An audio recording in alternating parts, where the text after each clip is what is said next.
WTC builder से परेशान पीड़ित बायर्स ने नोएडा मीडिया क्लब में प्रेस कॉन्फ्रेंस की है।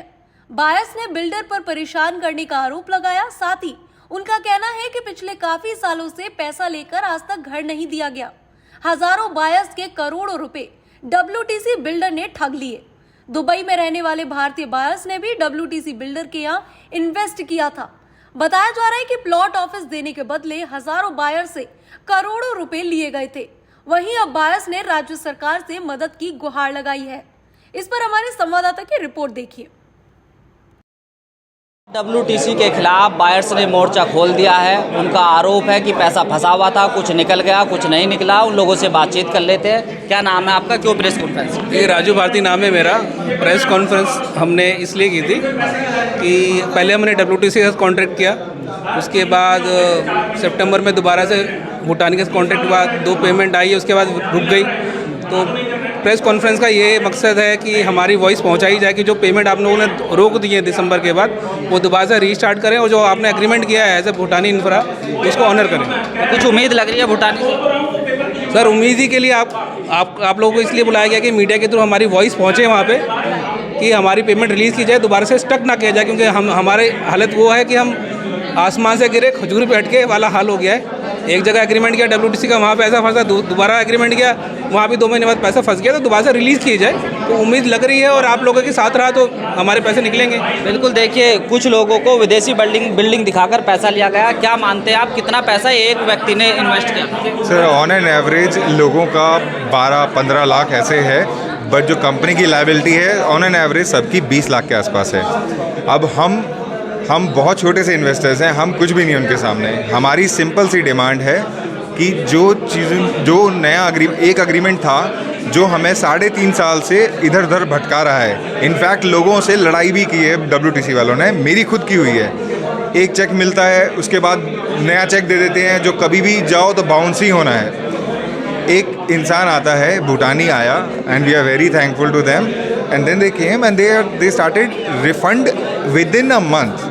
जो नया एग्रीमेंट, ये आपके सामने मैं पेश कर देता हूँ। ये आपका नया एग्रीमेंट था जो 350 लोग अग्री हो गए थे इस पर। बट प्रॉब्लम ये आती है कि कुछ अग्री होते हैं, कुछ अग्री नहीं होते। अब उस प्रॉब्लम से अब ये आपस की लड़ाई सी हो गई है। अब भूटानी भी इसको ऑनर नहीं कर पा रहा है, बिकॉज वो भी अटका पड़ा है, क्योंकि गवर्नमेंट एजेंसीज की वजह से वो ब्लॉक है। उसके बायर्स की क्या गलती? बायर्स तो उम्मीद लगा के बैठा। हाँ, बायर्स उम्मीद से बैठा हुआ, लेकिन अब एक बात है, ये 2 कंपनी है, उन दोनों के बीच में कुछ भी एग्रीमेंट होता है, मैं एज अ गवर्नमेंट एंटिटी आता हूँ और बोलता हूँ आप सारे काम बंद कर दो। आप काम गलत नहीं करना चाहते तो आप नहीं करोगे उस चीज़ को।